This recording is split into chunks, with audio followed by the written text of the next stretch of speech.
Halo sahabat pemasyarakatan, kembali lagi di Cerpen, Cerita Penjara.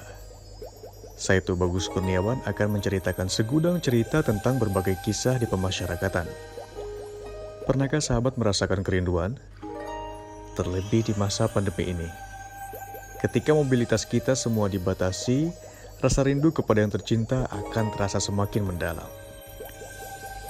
Kerinduan kali ini datang dari cerpen karya Teguh Dewangga yang berjudul Rempeyek Buatan Emak. Aku, yang merupakan warga binaan pemasyarakatan di lapas, dibebaskan lebih awal karena adanya pandemi yang melanda. Kerinduan yang mendalam kepada emak membuat aku tak sabar ingin segera bertemu dengan sosok hangat yang sangat berjasa dalam mendidik dan mendewasakan aku. Aku ragu, apakah lingkungan akan menerima mantan narapidana saat kembali nanti? Tetapi kehangatan yang aku rasakan dari emak, sosok yang pasti menerima kepulanganku, membuatku menyadari kesalahan yang telah terjadi. Penasaran dengan kisah lengkapnya? Mari kita saksikan bersama. Sebelum kita lanjut, jangan lupa like, comment, follow, dan subscribe semua akun media sosial Ditjen Pas untuk mendapatkan berita terbaru dari pemasyarakatan. Terima kasih. Rempeyek Buatan Emak oleh Teguh Dewangga. Ini sudah lebih dari sebulan emak tak mengunjungiku di lapas. Aku harus menelan air liur ketika membayangkan rempeyek renyah dan garing yang biasanya ia bawa pada setiap kunjungannya. Itu merupakan rempeyek terenak yang pernah aku rasakan. Aku tidak melebih-lebihkan, karena sejak bapak berpulang belasan tahun lalu, tangannya sudah lihai mengolah adonan tepung beras itu menjadi sumber pendapatan. Rempeyek buatan emak bahkan dipesan khusus dan menjadi sajian wajib saat perayaan 17 Agustus di desa. Meskipun sederhana, namun rasanya mampu memikat lidah para tamu undangan. Rempeyeknya bahkan tidak perlu malu ketika bersanding dengan aneka kudapan enak lainnya. Hal-hal kecil seperti itu cukup membuat perasaan emakku membuncah sepanjang minggu. Terkadang, rempeyek yang ia bawa saat mengunjungiku penuh dengan taburan kacang tanah, potongan daun bawang, serta irisan daun jeruk purut yang harum. Jika ada sedikit lebih uang, emak pasti menambahkan ikan teri, taburan ebi kering, ataupun udang. Namun, emak belum mengunjungiku lagi. Keriput wajahnya yang begitu kentara tak bisa kupandang lagi sembari menandaskan rempeyek yang ia bawa. Emak sakit dan sangat kesulitan bangun dari ranjang. Cerita itu keluar dari mulut kakakku yang menggantikan kehadiran emak di ruang jenguk lapas. Dan itu yang membuatku gelisah sampai hari ini. Bahkan, saat ini ketika langit duha memayungi tubuhku yang masih berdiri di pinggir jalan menunggu angkot, aku masih tak mampu mengusir kegelisahan tentang emak di rumah. Bersama beberapa narapidana yang dibebaskan untuk mencegah virus yang mewabah. Kegelisahan itu terasa seperti merayapi seluruh permukaan kulit. Membawa pikiran-pikiran buruk yang meskipun hendak kuusir sejauh mungkin, selalu punya cara untuk datang kembali, menyelinap diam-diam dan bercokol di kepalaku. Tidak ada yang bisa menggantikan keteguhan hati seorang emak. Bahkan ketika anaknya harus menjalani hukuman, ia menerima dengan tangan terbuka dan begitu tabah.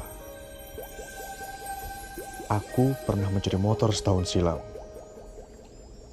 karena dihimpit kekurangan. Itu adalah percobaan pertama dan sialnya itu pula kegagalanku yang pertama. Meski terasa sangat sulit. Waktu setahun di dalam lapas cukup untuk membuatku sadar. Pengalaman berharga itu mampu menampar seluruh logika dan jalan pikiranku sebelumnya. Rasa khawatir seketika meriapiku kembali ketika mobil angkot yang kutumpangi semakin dekat dengan rumahku. Gambaran tentang orang-orang yang akan memandangiku dengan ganjil dan menyelidik, membuatku terusik selama perjalanan. Apakah mereka mampu menerima mantan narapidana seperti diriku ini? Untuk lebih menenangkan diri, aku putuskan untuk singgah di tempat potong rambut terlebih dahulu. Pikiran itu muncul seketika, ketika kulihat tempat potong rambut langgananku masih buka. Sehingga saat ide itu mencuat, saat itu pula aku berteriak kepada sopir dan membuatnya menepikan kendaraan dengan tiba-tiba.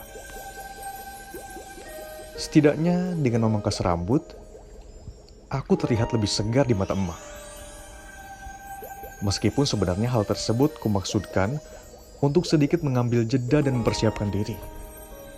Bahkan ketika langkah kaki membawaku pulang dengan tengkuk yang agak gatal karena sisa bercukur, aku belum bisa mengiyakan gemuruh di dadaku. Untungnya siang itu udara begitu panas, sampai terasa menyengat bulu-bulu mata. Sehingga banyak orang yang berdiam diri di dalam rumah. Sedangkan beberapa orang yang secara tidak sengaja berpapasan di jalan akan melihatku dengan tampang penuh tanda tanya. Atau sekedar berhenti dan memandangiku lekat-lekat untuk memastikan bahwa itu adalah diriku, sang mantan narapidana. Aku hanya tersenyum canggung dan memilih mempercepat langkah. Saat ku masuki rumah, pintu tidak terkunci. Aku masih sangat familiar dengan tempatku tumbuh selama ini. Tidak ada perubahan berarti dalam hampir setahun kepergianku. Hanya warna ungu bunga kecipir di depan rumah yang terlihat memudar dan lantai yang terasa lebih berdebu dari biasanya. Aku menyibak tirai kamar emakku dan memberi uluk salam. Kulihat emak bergeliat perlahan ketika melihatku datang. Barangkali di pikirannya saat itu adalah kakakku yang datang menjenguk. "Kamu siapa?" Emak bertanya. Karena memang aku belum melepas masker yang kupakai. Saat masker itu kulepas, emak tampak tak percaya.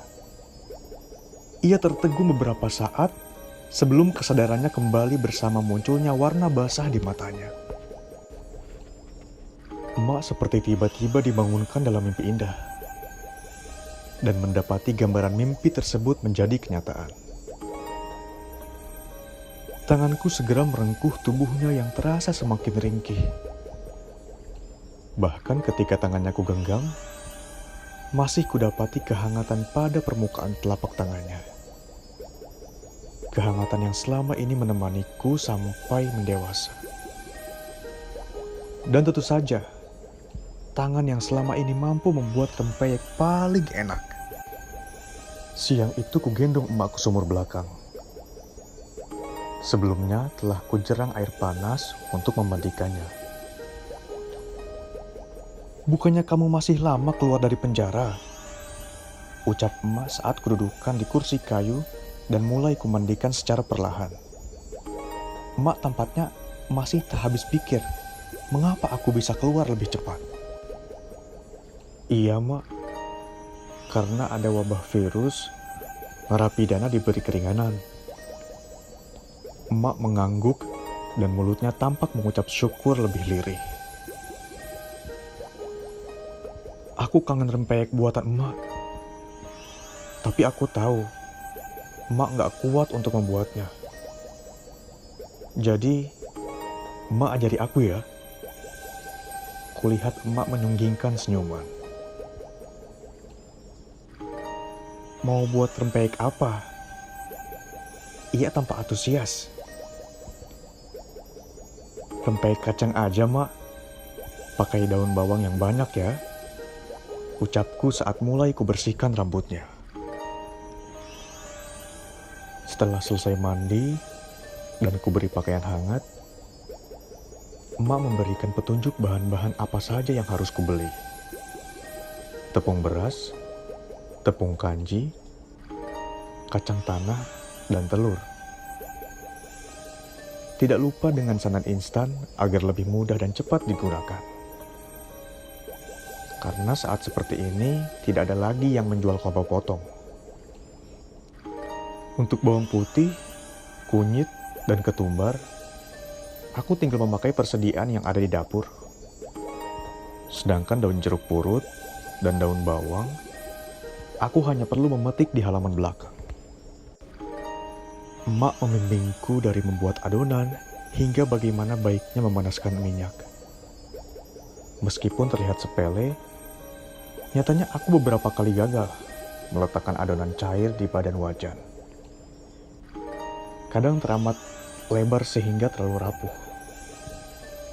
Atau beberapa kali terlihat kecoklatan karena terlalu lama tidak dibalik.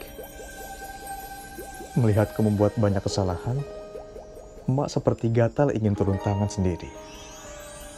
Ia berulang kali memaksa untuk membantu menggoreng. Aku masih bisa menggerakkan tanganku. Cukup ambilkan kursi yang tadi kugunakan ketika mandi. Aku menurut saja dan setelahnya kupindahkan emak di depan penggorengan. Meskipun ia tampak sangat kesulitan meletakkan adonan di wajan, tapi hasil rempeyek yang ia goreng jauh lebih baik daripada buatanku. Emak seolah tahu dengan pasti kapan waktunya membalik rempeyek dan mengangkatnya. Bahkan baunya terasa lebih renyah. Ketika burung-burung terbang pulang dan mencari tempat hangat di ceruk pohon, aku merasa puas menikmati kebersamaan bersama emak di dapur. Kehangatan tampak menyeruak mengusir warna pucat di wajahnya. Bahkan rambutnya yang keputihan beberapa kali tertimpa lamur senja yang berhasil menerobos celah saluran udara. Setelah kuhabiskan nasi panas dan beberapa buah rempeyek, emak kugendong kembali untuk beristirahat di kamarnya. Sedangkan rempeyek yang digorengnya tadi sengaja kutandai dan tidak kumakan. Rempeyek-rempeyek itu kusimpan di dalam toples kaca, sehingga aku bisa menghabiskan waktu dengan memandangi adonan kering kekuningan itu, serta memutar ulang kejadian yang telah kujalani setahun ini. Mulai dari pencurian motor, masuk penjara, mengikuti program pembinaan di lapas, bahkan sampai aku pulang hari ini, semuanya terasa pahit. Namun, datangnya wabah turut andil dalam mempercepat pertemuanku dengan emak. Sepertinya itu bagian dari rahasia kehidupan dan sasmita alam yang mencoba saling bersekongkol. Aku juga berharap 17 Agustus mendatang, saat wabah ini selesai, emak bisa dengan bangga memberikan suguhan rempeyek terbaiknya saat perayaan kemerdekaan di desa, seperti tahun-tahun sebelumnya. Aku tidak mampu membayangkan jika rempeyek di depanku ini menjadi rempeyek terakhir yang dibuat oleh emak. Seseorang yang pasti menerima kepulanganku dengan pelukan dan senyuman lebar. Sampai ku dengar suara bambu wulung di belakang rumah saling bergesekan karena ditelisik angin. Suara itu menemaniku saat ku coba mengusir buram karena desakan air mata. Malang, 12 Agustus 2020. Bahkan dalam pandemi, masih ada keberkahan yang bisa dirasakan. Kerinduan yang dipisahkan oleh jeruji besi bisa terobati. Nah, teruntuk sahabat pemasyarakatan yang sedang merasakan kerinduan karena terpisahkan oleh pandemi ini, semoga cerpen ini bisa mewakilkan perasaan rindu sahabat pemasyarakatan. Buat sahabat pemasyarakatan yang punya cerpen atau cerita menarik tentang pemasyarakatan, bisa mengirimkannya ke email Humas Ditjenpas. Terima kasih sudah mendengarkan sampai akhir. Sampai jumpa di episode cerpen berikutnya.